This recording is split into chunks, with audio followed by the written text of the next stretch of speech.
आदरणीय दर्शकबिन यहाँले स्क्रिनमा देखिसक्नु भएको छ वरिष्ठ मनोविद गोपाल ढकाललाई। हामीले उहाँसँग गत साल पनि कुराकानी गरेका थियौं जेनी कुँवरको बारेमा र उहाँले भन्नु नै भएको थियो उहाँलाई चाहिँ मानसिक समस्या रहेको छ, त्यही कारणले यस्तो हरकतहरू गरिरहनु भएको छ भनेर। अब त्यही बेला कुरा बुझेर उहाँको परिवारले समाजले त्यही खालको व्यवहार गरेको भए सायद उहाँले आफ्नो देह पनि त्याग गर्नुहुन्थेन होला। डाक्टर साहब यहाँलाई स्वागत छ। आराम हुनुहुन्छ? के छ अब यहाँले त भन्नुभएको थियो, अब त्यो घटनाप्रति त हामी सबै दुखी छौँ होइन, के भन्नुहुन्छ तपाईँ? एकदमै दुःखद घटना, उहाँको आत्माले शान्ति पाओस् होइन।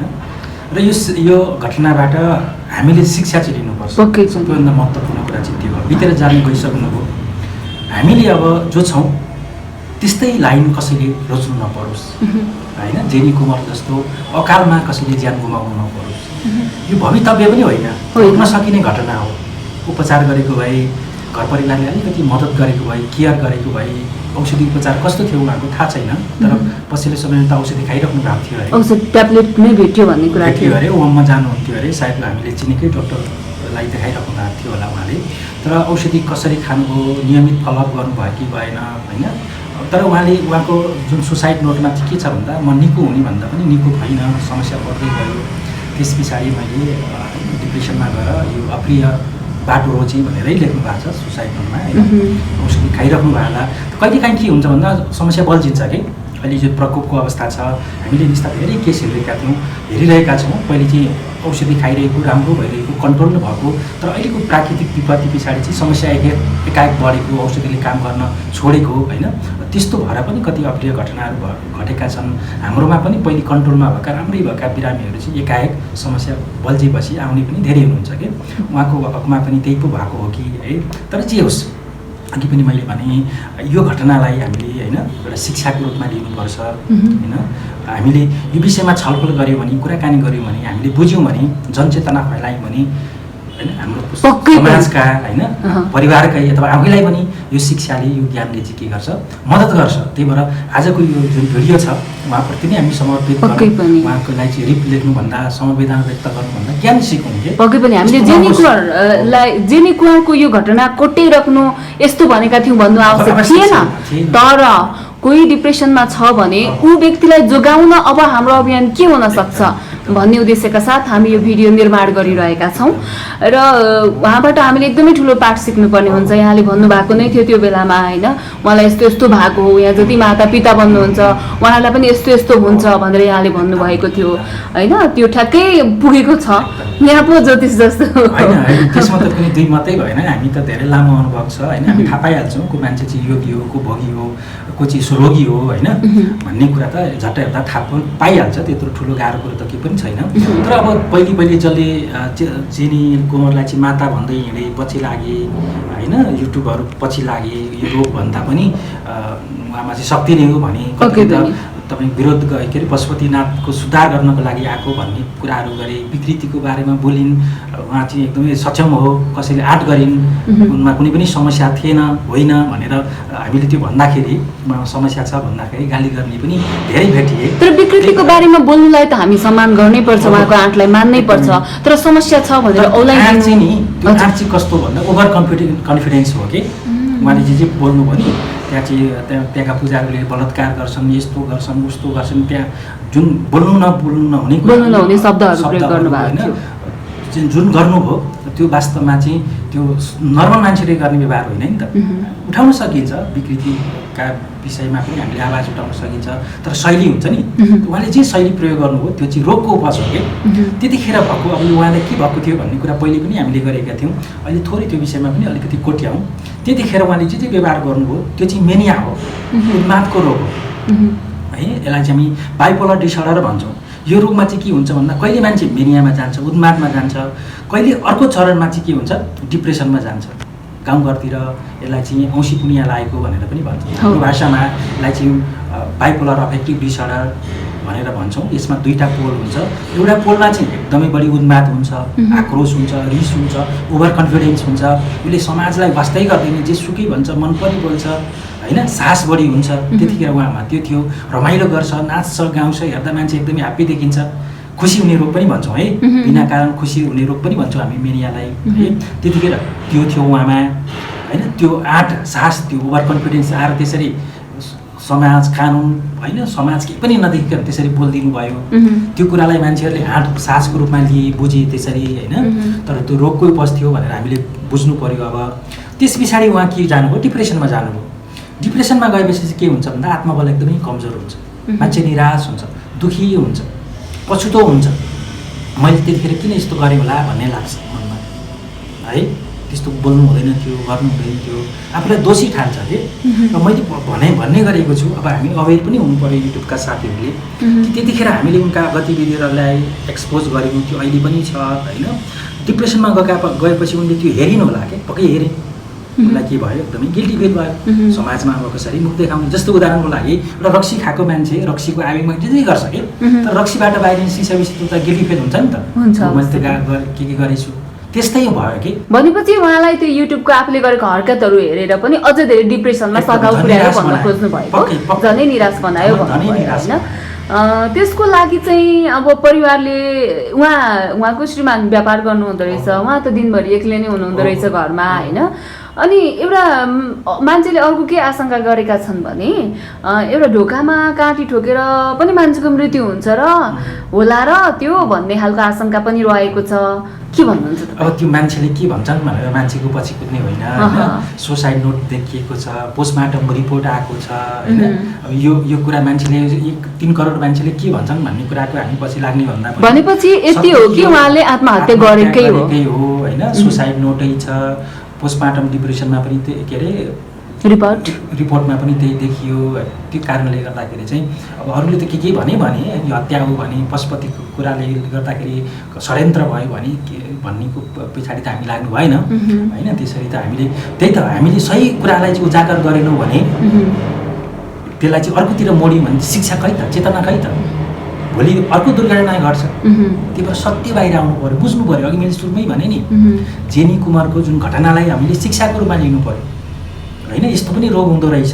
अब हामीले अन्धाधुन्धा आँखा चिम्लेर यो माता यो पिता भनेर कुद्नु हुँदै रहेनछ। जो चाहिने भन्दा बढी गफ गर्छ, जसको पछाडि क्षमतै छैन, विज्ञतै छैन, अनुभवै छैन, सिपै छैन, एकाएक म यो गर्छु भन्छ, ओभर कन्फिडेन्स देखाउँछ होइन, बढी साहस देखाउँछ, चाहिने भन्दा बढी अव्यावहारिक कुराहरू गर्छ, धाक दिन्छ। धाक दिने रोग भन्छौँ यसलाई है। बढी धाक दिने, धाक दिने पनि डिप्रेसन हो, मेनिया हो। मेनिया हो डिप्रेसन। धाक दिने, बढी घमण्ड गर्ने, चाँडो रिसाउने, चाहिने भन्दा बढी खुसी हुने, बढी कन्फिडेन्स हुने, म सबै समस्याको हल गर्छु होइन, म रोगको उपचार गर्न सक्छु, मैले चाहिँ औषधि चाहिँ के गरेँ, पत्ता लगाएँ होइन, मैले सपनामा देखेँ, यी यावत कुराहरू गर्छ। तर उसको पछाडिको ब्याकग्राउन्ड हेर्ने भने उसमा कुनै विज्ञता छैन, उसको ब्याकग्राउन्ड पनि त्यो होइन, उसले गरेको पनि छैन, उसलाई त्यो हिसाबले समाजले चिन्ता पनि चिन्दैन। तर एकाएक त्यो भन्छ भने के बुझ्नु पर्यो, रोग हो भनेर बुझ्नु पर्यो कि। तर समाजले बुझ्दिँदैन नि त, तर हामी बुझ्दैनौँ, त्यसकै पछि लाग्छौँ नि त होइन, त्यसकै पछि लाग्छौँ। अनि उसलाई पनि समस्यामा पार्छौँ कि किन पार्यौँ। 2-4 महिना त जेनीलाई हामीले समस्यामा पार्यौँ। युट्युबका साथीहरू पुजे बेलायमा चाहिँ उसलाई चाहिँ उपचार गर्न पहल गरिदिएको भए उनको त्यो एक त आत्मबल त्यसै बढ्ने रोगले अझ उनलाई हौसला भयो कि स्वयं क्यामेरा अगाडि पेर्सिएपछि उनले के गरिन् त, झन् बढी जुन व्यवहार हुन्छ नि ती गर्ने व्यवहारहरू झन् बढ्दै गयो कि। यस्तो रोगमा चाहिँ के हुन्छ भन्दाखेरि उसले भनेका कुराहरू गर्दै गयो भने ऊ झन् उत्साहित हुँदै जान्छ होइन। त्यस्तो पनि भयो नि त। 4-5 महिना त रोगबाट त्यो उपचारबाट पनि वञ्चित भयो। भनेपछि हजुरको कुरा काटेँ मैले, डिप्रेसनमा भएको मान्छेलाई उसको कुरा चाहिँ अझै उसलाई चाहिँ फुर्क्याउँदै गयो भने ऊ बढी उत्साहित भएर जे पनि गर्छ। मेनियामा गए, मेनिया अघि मैले भने मेनियामा हुँदाखेरि अब हुन त यसलाई बाइपोलर भन्छौँ हामी, कहिले मेनियामा जान्छ, कहिले निराश हुन्छ। अहिले आत्महत्या गरेको चाहिँ डिप्रेसनमा गएर हो है, यो चलिरहेको छ कि कहिले। भनेपछि हामीलाई पनि हुन्छ त, नर्मल मान्छेलाई पनि हामी कहिले काहीँ दुखी हुन्छौँ, कहिले काहीँ खुसी हुन्छौँ, त्यो पनि डिप्रेसन हो। त्यो त रोग होइन है, त्यो चाहिँ एकछिनमा हुन्छ। जस्तो कसैलाई नराम्रो गाडी गर्यो, नराम्रो दृश्य देख्नु भयो भने त त्यो हाम्रो मन त हो, उतार चढाव हुन्छ। तर यो मेनिया डिप्रेसनमा चाहिँ के हुन्छ भन्दाखेरि चाहिने भन्दा बढी होइन, बिना कारण खुसी हुन्छ, खुसी हुनुको कुनै कारण छैन होइन। बिना कारण डिप्रेसन हो भने बिना कारण के हुन्छ, दुखी हुन्छ। तर हामी खुसी दुखी चाहिँ कारणले हुन्छौँ। कसैले राम्रो भन्यो भने, सफल भयौँ भने खुसी हुन्छौँ, असफल भयौँ कसैले नराम्रो व्यवहार भयो भने दुखी हुन्छौँ। हाम्रो चाहिँ कारण भयो, त्यो चाहिँ रोग भएन होइन। अब त्यो कुनै कारणले गर्दा कुनै घटनाले गर्दा यदि लामो समयसम्म मन दुखी नै मात्रै भयो, 2 हप्ताभन्दा लामो समयदेखि मन दुखी मात्रै भयो भने फेरि डिप्रेसन भन्नुपर्छ है।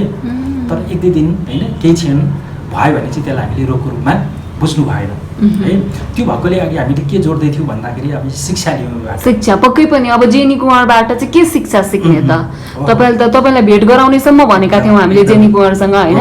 उहाँले स्टेटस नै लेख्नुभयो, सम्पूर्ण मिडियाहरू आइदिनु होला, भोलि एकजना मनोविदसँग भेट हुँदैछ भनेर उहाँले फोनमा कुट्ने के भन्ने कुरा पनि आएको थियो। उहाँले त्यो भनेको कुरालाई त माइन्ड गर्नु भएन। समस्या नै त्यो थियो होइन। नबुझ्नेले माइन्ड गर्छ होला, उहाँले जे गर्नुभयो जे भन्नुभयो त्यो त जानेर गरेको होइन। समस्यामा परेर गरेको त्यसलाई त हामीले एक्सेप्ट गर्नुपर्छ, मद्दत गर्नुपर्छ। हामीले रोगलाई घृणा गर्ने हो, रोगीलाई होइन। म त समस्यामा हुनुहुन्थ्यो, त्यस्ता समस्यामा पर्ने मान्छे धेरै छन्। अब हाम्रोमा त आउनु कुट्नु पनि हुन्छ कतिपय अवस्थामा, मलाई के रोग छ र, मलाई यस्तो भन्नुहुन्छ। त्यस्तो अवस्थामा हामीले माइन्ड गर्ने कुरा होइन, त्यो रोग हो होइन। आउनुहुन्छ हाम्रो रियाबमा आउनुहुन्छ, अनि सुरुका दिनहरूमा चाहिँ मलाई के भएको छ, मलाई किन लिए भन्नुहुन्छ, तोडफोड गर्नुहुन्छ, सिसा फाल्नुहुन्छ। जब रिस त्यो औषधि खाँदै गएपछि, निको हुँदै गएपछि पछि हो मैले यो के गल्ती लाग्न आउनुहुन्छ होइन।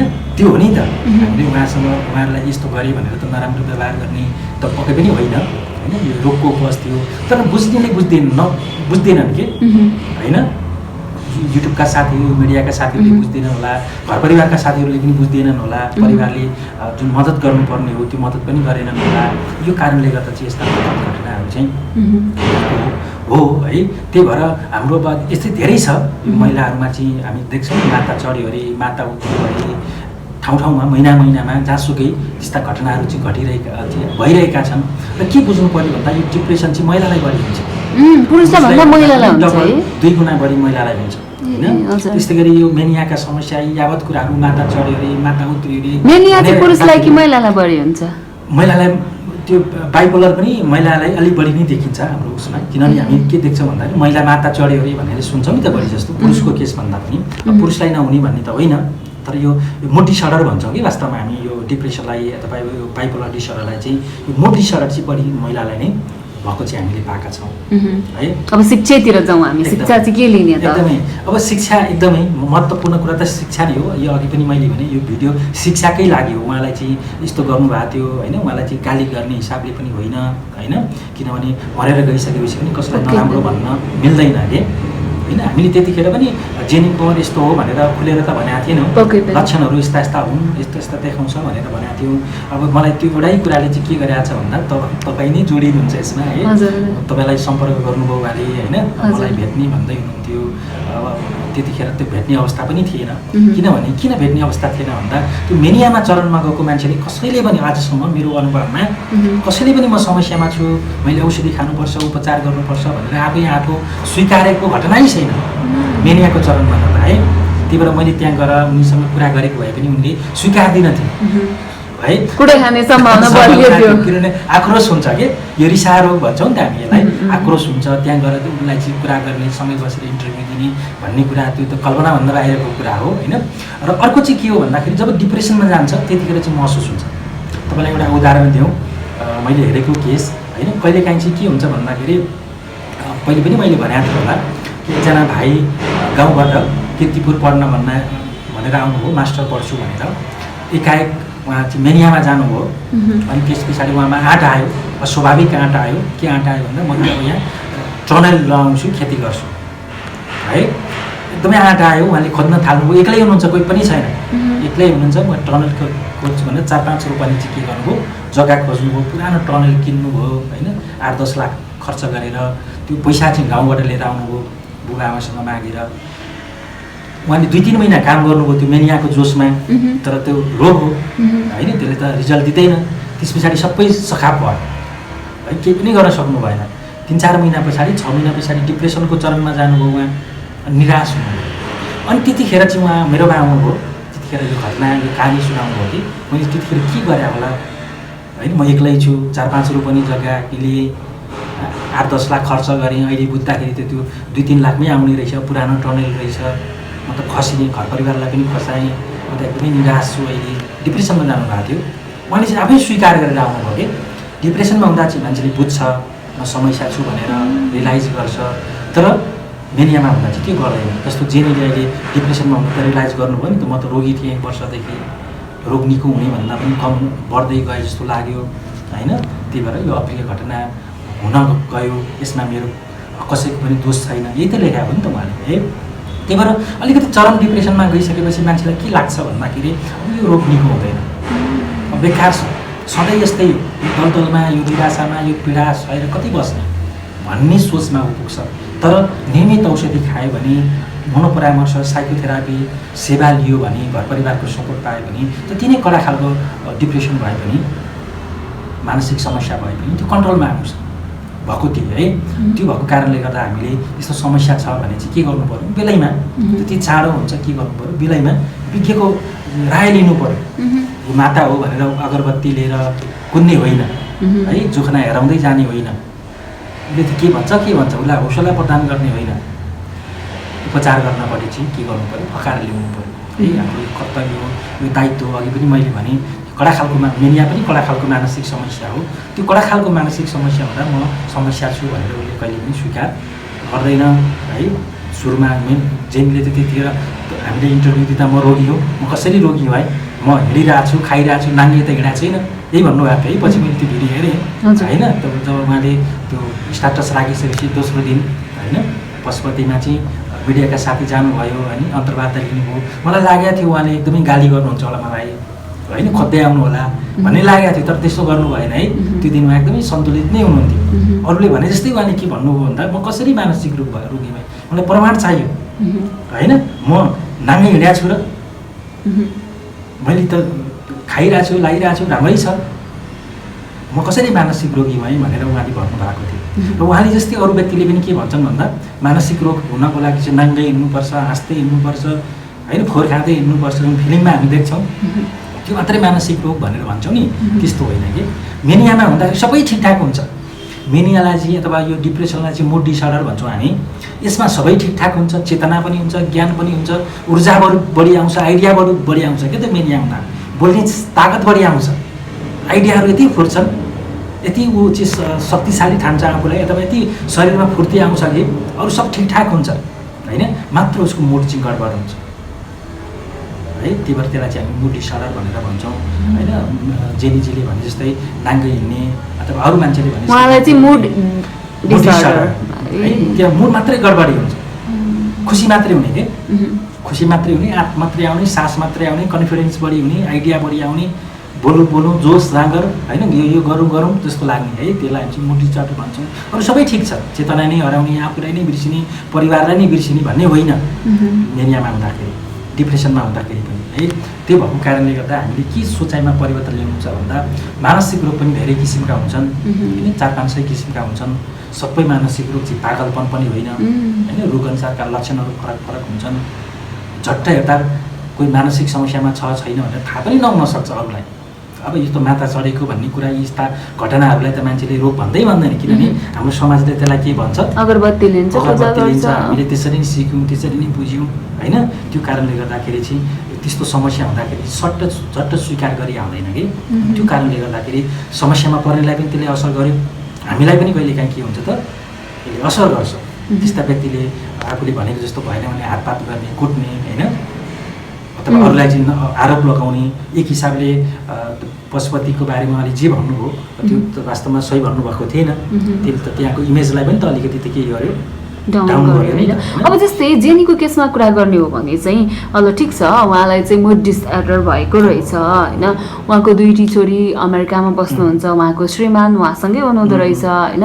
अब नपुग्दो उहाँलाई केही थिएन, फाइनेन्सियली पनि स्ट्रङ फ्यामिली। उहाँले के भन्नुभएको थियो एउटा भिडियोमा भन्दाखेरि, यो हिरोइन हुने, यतात्यता गर्ने यो हाम्रो जातमा चाहिँ एकदमै घृणा गर्छ, एकदम मन पराउँदैन, म त जङ्गबहादुरको सन्तान हो नि, हाम्रो त एकदम नराम्रो भन्छ भन्नुभएको छ। के उहाँलाई करियरलाई नै लिएर यस्तो भयो कि त्यो मुड डिसअर्डर हुने भयो कि, अथवा चाहिँ त्यो मान्छेको जन्मजातै हुन्छ कि, अथवा समाजले त्यस्तो गराइदियो कि, वा सेवा गर्ने मान्छे पनि हो। हामी सँगै मिलेर एउटा संस्था पनि खोलेका थियौँ, त्यसको अध्यक्ष हुनुहुन्थ्यो उहाँ है। एकदम सेवा भावमा बस्ने अनि भेज मात्रै खाने, सकेसम्म अरूलाई सहयोग गर्ने भावना उहाँमा थियो र त्यो गरि पनि रहनु भएको थियो के। किन भयो? रोग त जसलाई पनि लाग्छ, सम्पन्न पनि भन्दैन, के पनि भन्दैन, जसलाई पनि लाग्न सक्छ। रोगले त कसैलाई चिन्दैन एक नम्बरमा। अब त्यो रोग किन लाग्छ मानसिक समस्या भन्दा यसका कारण चाहिँ धेरै हुन्छन्। एउटा हेरिडिटी पनि हुनसक्छ, वंशानुगत पनि हुनसक्छ, परिवारमा कसैलाई थियो होला त्यो भएको कारणले गर्दा पनि हुनसक्छ, अर्को सामाजिक कारणले गर्दा पनि हुनसक्छ होइन। तपाईँले भने जस्तै एउटा भेदभावको कारणले गर्दा, समाजले हेर्ने दृष्टिकोण, परिवारले हेर्ने दृष्टिकोण फरक पर्दा, अथवा आफ्नो रुचि चाहना इच्छा अनुसारको काम गर्न नपाउँदा होइन। तपाईँले जुन कुरा भन्नुभयो नि, उहाँको रुचि कलाकारिता थियो होला, समाज सेवातिर प्रति थियो होला, परिवारले त्यो अलिकति स्वीकार गरेन होला होइन, सहज वातावरण भएन होला, सङ्घर्ष गर्नु पऱ्यो होला। अनि अर्को कुरा चाहिँ महत्त्वपूर्ण कुरा के थियो भन्दा उहाँ कलाकारितातिर पनि लाइनमा पनि हुनुहुन्थ्यो, निर्माण पनि गर्नुभयो। के देखिन्छ भन्दाखेरि विश्वमै भएका घटनाले चाहिँ यो डिप्रेसनमा जाने, आत्महत्या गर्ने अलिकति बढी रिस्क चाहिँ कसलाई हुन्छ भन्दा एक नम्बर त डक्टरलाई नै हो। डक्टर, इन्जिनियर, पाइलट, साहित्यकार, कलाकार यस्ता व्यक्तिहरू चाहिँ के छन् त अलि बढी जोखिममा छन्। कमाउनु भन्दा पनि यो पेसा नै स्ट्रेसफुल पेसा हो, सङ्घर्ष गर्नुपर्छ। कुरो बुझ्नुभयो नि, कम्पिटिसन हुन्छ, त्यहाँ अस्वस्थ प्रतिस्पर्धा हुन्छ। हाम्रो समाजमा त सानो केही भयो भने के गरिदिइहाल्छ समाजले, त्यो चाहिँ ठुलो बनाइदिइहाल्छ। अहिले त्यो छ नि त जमाना, सानो गल्ती गऱ्यो भने पनि त्यसको सजाय ठुलो पाइन्छ समाजबाट। त्यो कारणले गर्दाखेरि पनि के हुनसक्छ, त्यो निराशमा आउँछ मान्छेको त मन हो। त्यही भएर अलिकति स्ट्रेसफुल पेसामा काम गर्ने मान्छेहरूमा चाहिँ यस्ता जोखिमहरू चाहिँ के छ अलि बढी छ होइन। र अहिले पछिल्लो समयमा यसको अर्को प्रभाव यो कोरोनाले गर्दा पनि त्यस्तो भएको होला होइन। अनि अर्को कुरा उहाँ परिवारबाट पनि अलिक छोरी बाहिर छ भन्नुभयो होइन, एक्लै बस्नुभयो होइन। अब श्रीमानको कतिको साथ सपोर्ट पाउनुभयो, यावत कुराहरूले पनि प्रभाव पर्छ कि मानसिक समस्यामा परेको व्यक्तिले बेलामा औषधि खानु पऱ्यो, रेगुलर औषधि खानु पऱ्यो, खानपानका कुरादेखि लिएर एक्लै बस्नु भएन, इन्टरेक्सन हुनु पऱ्यो, उसका भावनाहरू बुझिदिनु पऱ्यो घर परिवारले, यी यावत कुराहरू हुन्छन् कि त्यो भएन भने पनि के हुन्छ त समस्या बल्झिन सक्छ, अप्रिय घटनाहरू चाहिँ घट्न सक्छन्। त्यही भएर घर परिवारको रोल एकदमै बढी छ यसमा, सहयोग एकदमै जरुरी हुन्छ। हामीले यसरी बुझौँ जेनी कुँवरलाई जस्तै अरूलाई समस्या नआओस् भन्नका लागि होइन, डिप्रेसनमा कोही पनि नजाओस् भन्नका लागि पहिलो प्राथमिकता परिवारको हुन्छ। परिवारले एकदमै साथ दिनु पर्यो। त्यस्तो केही सिम्टम देखियो भने मनोविदलाई लगेर देखाउने होइन, अनि उसलाई सहज वातावरण गराइदिने। कसैको इच्छा छ भने त इच्छा मारिदिनु त त्यो पनि त एक प्रकारको हत्या जस्तै हो होला होइन। एकदमै त्यही त, यी कुरा बुझ्नु पर्यो होइन, भावनालाई बुझ्न सक्नु पर्यो। यी कुराहरू छैन अहिलेको व्यस्त जीवनशैली यावत कारणले गर्दाखेरि पारिवारिक सम्बन्ध पनि कतिपय अवस्थामा आएर मजबुत नहुन सक्छ होइन, मेलमिलाप अलिकति शङ्का उपशङ्का पनि हुनसक्छ, यी यावत कुराहरू हुन सक्छन्। अर्को कुरा चाहिँ के पनि छ भन्दाखेरि मेनियामा गइसकेपछि उसले उदण्ड व्यवहारै देखाउँछ, घमण्डी नै हुन्छ। त्यो कारणले गर्दा घर परिवारमा पनि टक्राव आउँछ कि त्यो पनि भएको हुनसक्छ। कति त डिभोर्स भएका केसहरू हामीले प्रशस्त देखेका छौँ कलाकारमा। एउटा पार्टनरमा चाहिँ मेनियाको समस्या हुन्छ, त्यहाँ सधैँ कलह हुन्छ, अनि डिभोर्ससम्म पुगेको केसहरू पनि छन् है।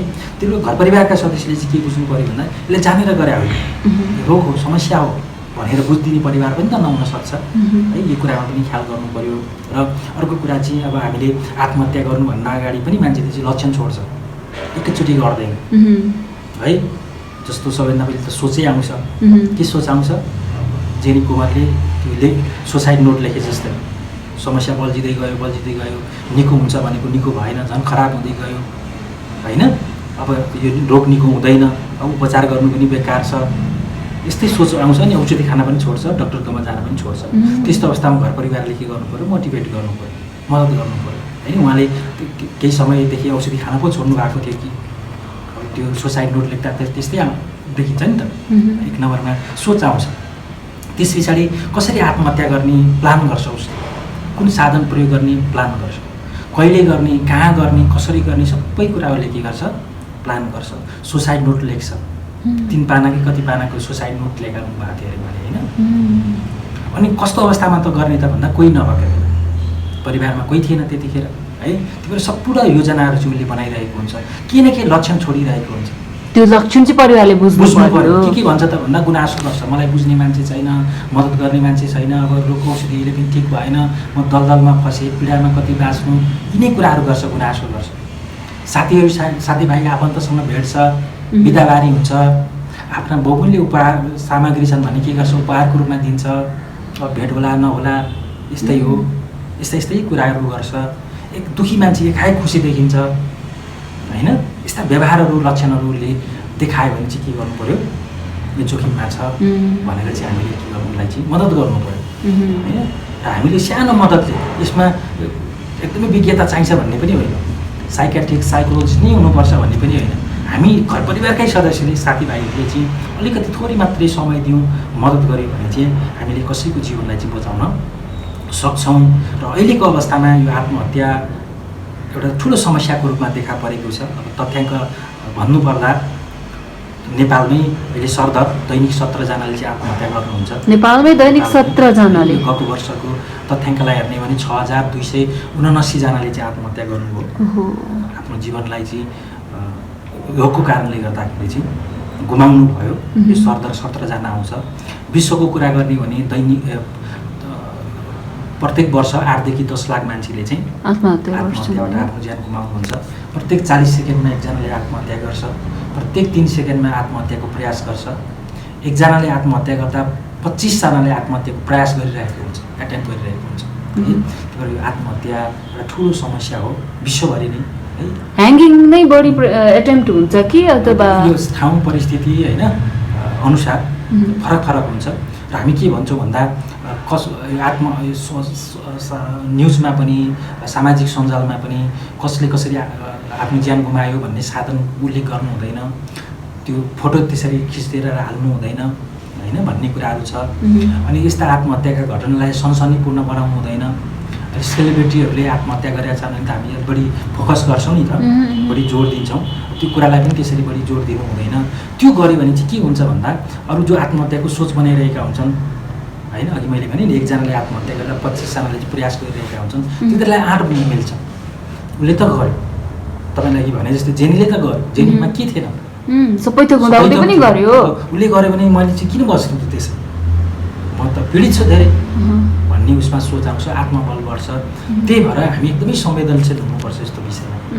भन्नेहरू जति लेखेको छ जीवन त्यति बाँचिन्छ नि, उसलाई त्यस्तै लेखेको थियो होला भन्छन् नि, के भन्नुहुन्छ तपाईँ? त्यो त हाम्रो पुरानो विश्वास, लेखान्तका कुरा यस्तै लेख्या, भावीले त्यस्तै लेख्यो होला 6औं दिनमा होइन भन्ने कुराहरू हुन् होइन। तर त्यसरी लेखान्तमा त म त्यति धेरै विश्वास गर्दिनँ। तर उहाँको जीवनलाई चाहिँ हामी बचाउन सक्थ्यौँ, जिनलाई बचाउन सकिन्थ्यो प्रयास गरेको भए। यहाँले 1 वर्ष अगाडि भन्नुभएको थियो परिवारकै मायाको अभाव देखियो क्या यहाँ त प्रयास। उहाँले भन्दाखेरि त उहाँले आफू कसरी मर्ने भनेर पनि त अगाडिदेखि प्लानिङ गर्नुहुन्थ्यो होला, आफ्नो श्रीमान्त साथैमा हुनुहुन्थ्यो, व्यापारतिर व्यवसायतिर अलि बढी ध्यान दिनुभयो होला, परिवारले नै बुझेन भन्ने बुझौँ है हामी। हुनसक्छ त्यो पनि एउटा फ्याक्टर हुनसक्छ। बढी त सहयोग गर्ने यस्तो अवस्थामा त परिवारले नै हो होइन, किनभने आफूलाई सम्हाल्न सक्दैन कतिपय अवस्थामा व्यक्तिले होइन। डिप्रेसनमा गएका बेला, मेनियामा गएका बेला, कडा खालको रोग लागेका बेला, त्यही भएर घर परिवारको साथ सपोर्ट माया ममता चाहिँ एकदमै जरुरी छ होइन। यही कुरा बुझौँ हामीले होइन। तपाईँको औषधि खाइरहेको छ, घर परिवारको साथ सपोर्ट छैन भने त्यो औषधिले पनि काम गर्दैन। के भनिन्छ भन्दा 40% मात्रै औषधि हो, 60% त घर परिवारको माया ममता, उसको दैनिक जीवन, लाइफस्टाइल, खानपान होइन, यी कुराले प्रभाव पार्छ। औषधिले काम गर्ने भनेको 40% मात्रै। लाइफस्टाइल र खानपान चाहिँ कस्तो हुनुपर्छ डिप्रेसनबाट बस्नको लागि? एकदमै डिप्रेसनबाट बस्न अथवा अरू मानसिक समस्याबाट बस्न सन्तुलित खाना खानु पर्यो। अलिकति यो जङ्क फुडहरू यसले पनि मानसिक स्वास्थ्यमा असर गर्छ, प्रभाव पार्छ। जहाँ रक्सी खानुहुन्छ भने त्यसले मानसिक स्वास्थ्यमा प्रत्यक्ष असर गरिहाल्छ। लागु पदार्थ खानुहुन्छ भने त्यसले त प्रत्यक्ष हाम्रो मस्तिष्कमै असर गर्ने हो है। त्यही भएर खानपानमा ध्यान दिने, सादा खानु राम्रो हो वास्तवमा स्वास्थ्यको लागि होइन। अलिकति डिप्रेसनमा छ, एन्जाइटीमा छ अथवा तनावमा छ भने हामीले हाम्रो पाचन प्रणालीमा पनि त्यसले असर गर्छ कि। त्यही भएर मसलेदार खानेकुरा, माछा मासु खानु भने त्यसले पचाउँदैन। त्यही भएर स्ट्रेस हुँदाखेरि, एन्जाइटी हुँदा, डिप्रेसन हुँदा हाम्रो पेट गडबड हुने, खाएको कुरा नपच्ने, पेट दुष्ट हुनुको कारण पनि त्यही हो है। त्यही भएर हल्का सादा खानेकुराहरू खाने, पानी प्रशस्त खाने, एक्लै नबस्ने, सामाजिक सम्बन्धलाई एकदमै राम्रो बनाउने होइन। मेलमिलाप हुनु पर्यो, आत्मीयता साटासाट गर्नु पर्यो, आध्यात्मिकतामा होइन। उहाँ आध्यात्मिक हुनुहुन्थ्यो भन्ने कुरा गर्नुभयो, आध्यात्मिक हुनु पनि राम्रो हो। तपाईँको इच्छाअनुसार पूजापाठ गर्न मन लाग्छ, गर्न सकिन्छ होइन। आध्यात्मिक विश्वासले पनि हाम्रो आत्मबललाई चाहिँ के गर्छ, मजबुत बनाउँछ होइन। हाम्रो सोचमा सकारात्मकता ल्याउँछ। हामी मन्दिर जाँदाखेरि हामीमा नकारात्मक सोचिरहेर गएका छौँ भने त्यो बिर्सिहाल्छौँ कि कसैको को भलो चिताउँदै गएका थियौँ भने मन्दिर पर्ने बिस्तारै सबै कुराहरू के हुन्छ बिर्सिन्छ है। त्यही भएर यी कुरा आध्यात्मिक पनि राम्रो कुरा हो होइन, हुनु जरुरी छ। खानपानमा अनि दैनिक जीवनमा है 24 घन्टामा चाहिँ लाई पनि एकदमै के गर्नु पऱ्यो, सेड्युलमा चल्नु पऱ्यो। 8 घन्टा काम भन्छौँ, 8 घन्टा आराम भन्छौँ, 8 घन्टा मनोरञ्जन भन्छौँ है। हामी 24 घन्टालाई 3 भागमा बाँड्दा काम गर्नुहोस् मस्तसँग 8 घन्टा आराम गर्नुहोस्, 8 घन्टा आराम भनेको सुत्नुहोस् होइन, अनि मनोरञ्जनमा पनि के गर्नुहोस्, ध्यान दिनुहोस्। जे गर्दा तपाईँको मन खुसी हुन्छ, आनन्दित हुन्छ, पढ्दा रुचिका विषय गर्दा होइन, यी कुराहरू गर्नुभयो भने चाहिँ 24 घन्टालाई पनि हामीले सन्तुलित बनायौँ, खानपानमा पनि ध्यान दियौँ, सम्बन्धलाई पनि राम्रो बनायौँ होइन। अनि यस्ता मानसिक स्वास्थ्यको बारेमा अरू विषयमा चाहिँ ज्ञान हासिल गऱ्यौँ, शिक्षा चेतना बढायौँ, अरूलाई मद्दत गऱ्यौँ, त्यसले पनि के गर्छ हामीलाई खुसी बनाउँछ, आनन्दित बनाउँछ है। त्यही भएर बाँच्न जान्नु पऱ्यो है, अनि प्राकृतिक जीवन बाँच्नु पऱ्यो, प्रकृतिसँग नजिक हुनु पऱ्यो। तर अहिले मानसिक समस्या बढ्नुको कारण एउटा प्रकृतिको विनाश छ नि त, र अर्को प्रविधिले ल्याएको विनाश है। प्रविधि चाहिँ धेरै प्रयोग गरिरहेछौँ, यसले हामीलाई चाहिँ एकदम हाम्रो माइन्डले ड्यामेज गरिरहेछ एक प्रकारले लागिरहेको छ। यी कुराबाट पनि टाढा हुनु पर्यो, नकारात्मक समाचारहरू सुन्नु भएन, नकारात्मक दृश्यहरू हेर्नु भएन, एकदमै भाइलेन्स दृश्यहरू। सामाजिक सञ्जाल अति धेरै प्रयोग गर्न थाल्यौँ कि हामीहरू, सामाजिक सञ्जालमा पनि फाइट झगडा नकारात्मक कुराहरू बढ्यो, त्यसले त हामीलाई त हाम्रो सोचलाई त राम्रो बनाउँदैन है। त्यो कारणले गर्दा पनि हामी बिस्तारै के हुन्छ, नजानिदो तरिकाले निराश हुँदै गएका छौँ, डिप्रेसनको शिकार हुने सम्भावना जोखिम चाहिँ के छ, यसले पनि बढाउँदै गएको छ। धन्यवाद यहाँको महत्त्वपूर्ण समय अनि यो महत्त्वपूर्ण सल्लाह सुझाव प्रतिक्रियाको लागि। हुन्छ, यहाँलाई पनि